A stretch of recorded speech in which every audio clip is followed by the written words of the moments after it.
Welcome to Whiskey is a Journey. My name is Peter Fasciano. Today, we're going to take a look at a very unique rye whiskey. This is actually coming out of Barrell Spirits Company. This is Barrell Seagrass. This is a cask strength rye right here on the label. 60.1% ABV.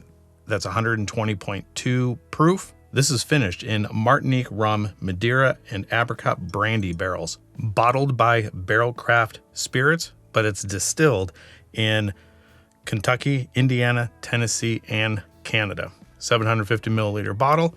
And I paid $84.99 in Phoenix, Arizona. Just like always, we're pouring it. We're gonna nose it, taste it, talk about it, and give it a score.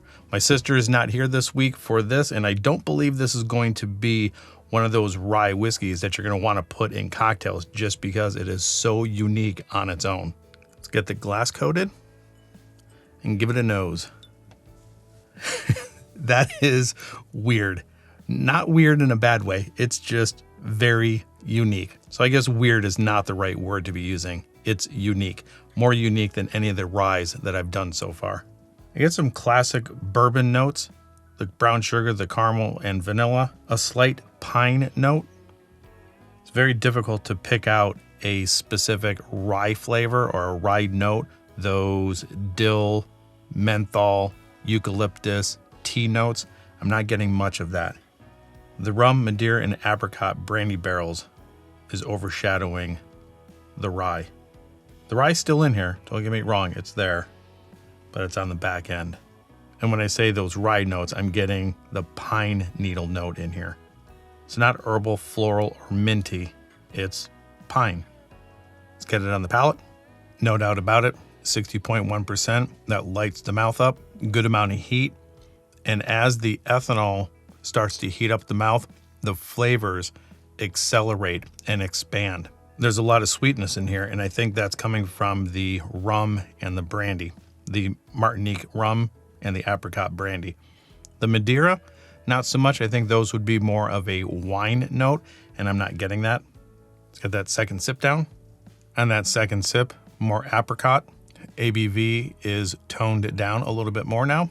I would not peg this for a rye in a million years. If somebody set this down and wanted me to guess what it would be, rye would not be in my vocabulary. As I'm swirling the glass or coating the glass, it is pretty viscous, coats the mouth rather well. The finish is really long, and that can be attributed to the high ABV and also everything that's going on with the Madeira, the Martinique, and the apricot brandy. Let's get one more sip down before I start talking a little bit about Barrell and then give it a score. With so much that is happening with all of those individual barrels, it's very difficult to give specific notes because they meld so well together. You do get the individual components, but when they do mix, it's an undescribable note for me, at least right now. The third sip did give me a little bit of barrel tannin. The ABV is not too overpowering. The finish is long. Overall, generally a sweet note. I do like apricot quite a bit, and the apricot note seems to be the one that sticks out to me the most. Really trying to search for the Madeira, can't get that. The rum sweetness is also there. Let me go and let this sit for a little bit, let it open up, and talk a little bit about Barrell Craft Spirits. Barrell Craft Spirits hit the scene 2012 with Joe and Jan Beatrice, and basically what they are is a blending company. They have sourced whiskeys from over 64 different distilleries or different suppliers, and they take all those things, they blend them together and give you the best of what they have. And I do believe up until 2017, this was a family-run business with Joe, Jan, and their daughters. And then in 2017, they brought in Trip Stimson, I believe that's his name. Let me know in the comments down below if I didn't get that correct. And they brought him on as director of distillery. And I don't really know if they're distilling their own stuff just yet or if they're even going to produce their own stuff. If you guys know any different, again, let me know in the comments down below. And if you guys are new here and you're not subscribed to the channel and you like this information, go ahead and subscribe. Turn that bell notification on because I produce videos every Monday, Wednesday, and Friday Share this with somebody in the whiskey world that might get enjoyment out of it. And like I had just mentioned, if you are familiar with Barrell Craft Spirits or any of the Barrell products, let me know in the comments down below what you think about it. And if you are familiar with the Seagrass version of their rye whiskey, let me know, because I am very much struggling with trying to pull out any specific tasting notes. There just might be too much stuff going on here to pinpoint one specific thing. After those initial flavors hit, once they blend together, it tends to be a fruit bomb or a sweet bomb on the palate. Very difficult to figure out. Let's get that last sip in and then give this a score. Yeah, more of the same. The apricot, the rum, not getting much Madeira. I do get a little bit of a pine note, and I guess that pine note makes it the rye. I think the ABV is pretty spot on. Everything I'm getting on the palate grows along with that ethanol.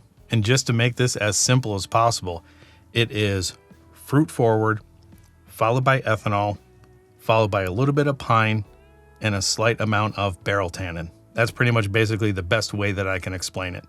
So let's move on with the score. If you guys have been here for a while, you know my rating system is out of 5 stars. And if this is your first time here, my rating system is out of 5 stars.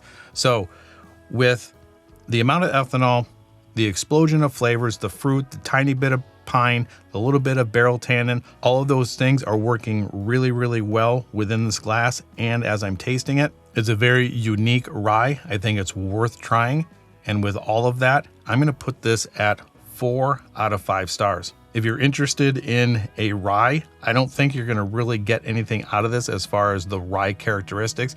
If you're looking for something very unique that is a rye, go for it. I think this would be very pleasing to you guys. It's very complicated on the palate, but it also has those very simplistic initial notes. Once you get those initial notes taken care of and you identify them, that's when the blending and all the strange kind of things start to happen. And I really do like what's happening, even though I can't explain it very much. So with that very confusing explanation, I think that's where I'm going to leave it today. Again, let me know in the comments down below what you guys think of Seagrass. And until the next time, enjoy your journey. We'll talk to you guys later. Bye.